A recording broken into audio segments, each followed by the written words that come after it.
Hello friends, मैं हूं Nidhi and welcome back to my channel. आज के इस वीडियो में हम सेक्शन 115 बीएसी के बारे में डिस्कस करेंगे।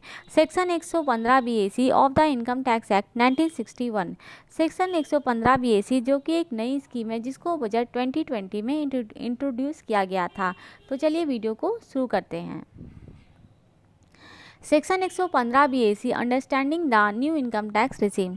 सेक्शन 115 बीएसी जो हमारा है वो न्यू इनकम टैक्स रिजीम है। Individual and HUF tax payer are eligible to choose a new tax regime section 115 BAC from financial year 2022-21। Individual और HUF टैक्स पेयर जो है वो न्यू इनकम टैक्स स्कीम में को चूज कर सकते हैं फ्रॉम फाइनेंशियल ईयर 2022-21 से, जिसका असेसमेंट ईयर हो गया 2021-22। Section 115 BAC is the newly inserted section in the income tax act 1961 that deals with the new income tax regime. Section 115 BAC जो है वो न्यू इनकम टैक्स रिजीम है। This section and alternate tax regime was introduce in union budget 2020। इस scheme को हम alternate tax scheme के नाम से भी जानते हैं, जिसको बजट 2020 में इंट्रोड्यूस किया गया था and is applicable to individual and Hindu undivided family HUF only with lower tax rate and zero deduction and exemption. ये जो हमारा न्यू इनकम टैक्स स्कीम है ये इंडिविजुअल और HUF के लिए एप्लीकेबल है। इसमें आप बिना डिडक्शन और एग्जम्पशन को क्लेम किए बिना आप अपने इनकम पे टैक्स कैलकुलेट कर सकते हैं लोअर रेट से। तो हम देखते हैं हमारा न्यू स्कीम में हमारा टैक्स रेट क्या है। The following table show the new slab rate as per section 115 BAC.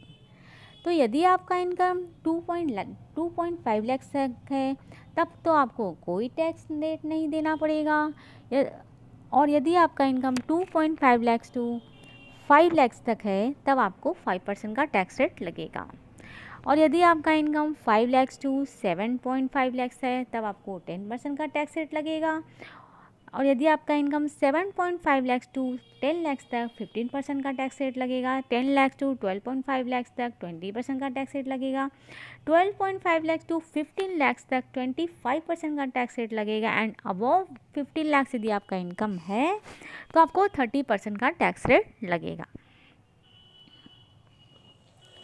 The new tax regime removes the claiming deduction and exemption. जो हमारा न्यू टैक्स स्कीम आया है उसमें डिडक्शन एग्जम्पशन को हटा दिया गया है। Deduction and exemption not allowed under section 115 BAC. 115 BAC में कुछ डिडक्शन और एग्जम्पशन है जो कि अलाउड नहीं है। The person opting for the new scheme under section 115 BAC shall not be entitled to the following exemption and deduction। यदि कोई पर्सन है वो न्यू स्कीम को ऑप्ट करता है यानी कि 115 BAC को ऑप्ट करता है तो वो कुछ एग्जम्पशन और डिडक्शन के लिए एंटाइटल नहीं होगा। द स्टैंडर्ड डिडक्शन और स्टैंडर्ड डिडक्शन, यदि आप सैलरी पर्सन है जो आपको 50,000 रुपीज़ का स्टैंडर्ड डिडक्शन मिलता है उसके लिए आप क्लेम नहीं कर सकते। A deduction for entertainment allowance and employment professional tax as contain in section 16। Leave travel allowance, house rate allowance, आपको जो हाउस रेट अलाउंस मिलता है वो उसका डिडक्शन आप क्लेम नहीं कर सकते हैं। माइनर चाइल्ड इनकम अलाउंस का आप क्लेम नहीं कर सकते हो। Children education allowance, other special allowance, interest on housing loan on the self occupied property और वैकेंट प्रॉपर्टी सेक्शन 24। यदि आपने हाउसिंग लोन लिया है तो इनकम फ्रॉम हाउस प्रॉपर्टी के अंदर आपको जो इंटरेस्ट ऑन हाउसिंग लोन पे 2 लाख का डिडक्शन मिलता है वो डिडक्शन का भी आप क्लेम नहीं कर सकते हैं न्यू स्कीम में। चैप्टर 6 से का डिडक्शन आप क्लेम नहीं कर सकते 80C टू 80U तक का deduction. However deduction under section 80CCD subsection 2 employer contribution on account of the employee in notified pension scheme and section 80JJA for new employment can be claimed। सिर्फ आप इसका deduction claim कर सकते हैं new scheme में। Deduction from family pension income का भी आप क्लेम नहीं कर सकते हैं। Deduction allowed under section 115 BAC new income tax regime ये डिडक्शन अलाउड है 115 BAC में। Deduction under section 80 CCD subsection 2 employer contribution to your pension account. तो एनपीएस में हमारा 3 तरह का डिडक्शन होता है, एक से subsection 1, subsection 1B and subsection 2।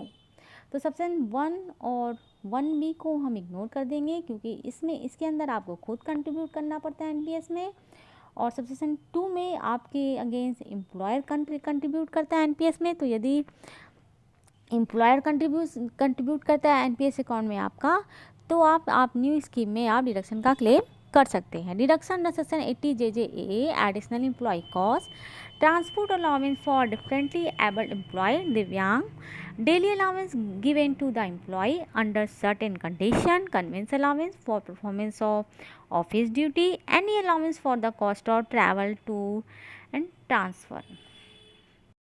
तो आज की इस वीडियो में हमने देखा कि सेक्शन 115 BAC क्या है और इसमें टैक्स रेट क्या होगा, और सेक्शन 115 BAC में आप क्या क्या डिडक्शन और एग्जेम्पशन का क्लेम नहीं कर सकते हैं, और क्या क्या 115 BAC के अंदर आप क्या क्या डिडक्शन और एग्जेम्पशन का क्लेम कर सकते हैं।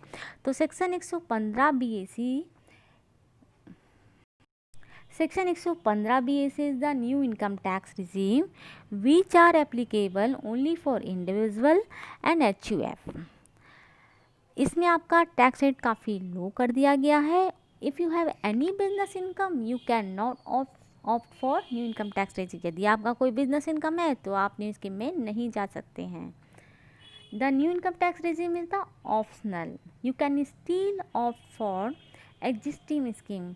आपका जो न्यू इनकम टैक्स रेजिम है यानी सेक्शन 115 BAC जो है वो आपका ऑप्शनल है। आप अभी भी चाहे तो ओल्ड स्कीम में जा सकते हैं, जैसे कि आप पहले डिडक्शन और एग्जम्पशन का क्लेम करते थे वैसे ही डिडक्शन एग्जम्पशन का क्लेम करते हुए आप ओल्ड टैक्स रेट से आप अपना टैक्स कैलकुलेट कर सकते हैं। The surcharge and education cess in the new income tax regime is the same as those in existing scheme. यहाँ पे आपका सरचार्ज और एजुकेशन रेट सेम है जैसा कि आपका पहले था। यदि आपका 50 लाख तक इनकम है तब आपको कोई सरचार्ज नहीं लगेगा, यदि आपका अबव 15 लाख है तभी आपका सरचार्ज लगेगा, और एजुकेशन से आपको 4% लगेगा। यदि आप सैलरी एम्प्लॉय है और यदि आपने इस ईयर यानी कि फाइनेंशियल ईयर 2020-21 में यदि आपने न्यू स्कीम को ऑप्ट कर लिया है तो ऐसा नहीं है कि आप नेक्स्ट ईयर आप ओल्ड स्कीम में नहीं जा सकते हैं। आप एवरी ईयर चूज़ कर सकते हैं कि आप न्यू स्कीम में जाना चाहते हैं कि ओल्ड स्कीम में जाना चाहें। आप दोनों ही स्कीम से अपना टैक्स रेट को कैलकुलेट करें और देखें कि किस स्कीम से आपका टैक्स कम कैलकुलेट हो रहा है, आप उस स्कीम में जाएं। आपको सैलरी पर्सन है तो आप एवरी ईयर अपना चूज़ कर सकते हैं कि आपको किस स्कीम में जाना है। तो आई होप आपको ये वीडियो पसंद आया होगा। अगर आपको ये वीडियो पसंद आया तो हमारे वीडियो को लाइक कीजिए, अपने दोस्तों के साथ शेयर कीजिए, और यदि आपके मन में कोई क्वेरी है तो आप हमें कमेंट बॉक्स पे कमेंट करके पूछ सकते हैं। तो फिर मिलते हैं हमारे नेक्स्ट वीडियो में। Thanks for watching.